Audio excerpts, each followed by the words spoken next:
You ask Tiger to calculate. This deals with finding the midpoint between 2 points. The midpoint between the 2 points is negative 45.5, 5.5. Let's solve it step by step. Plot the 2 points and calculate the midpoint using the formula. The coordinates of point 1 are, x1 equals negative 93, y1 equals negative 45.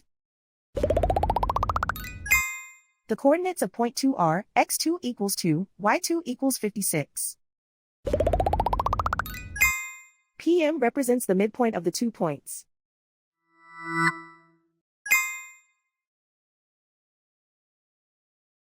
Use the x values in the midpoint formula to find the midpoints x. x1 equals negative 93. x2 equals 2.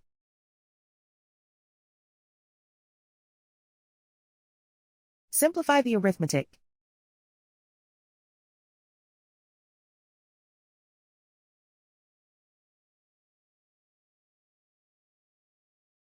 Use the y values in the midpoint formula to find the midpoints y.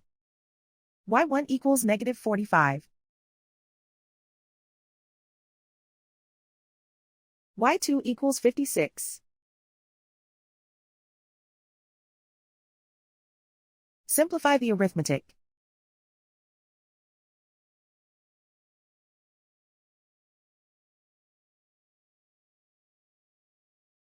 And so, the midpoint is negative 45.5, 5.5.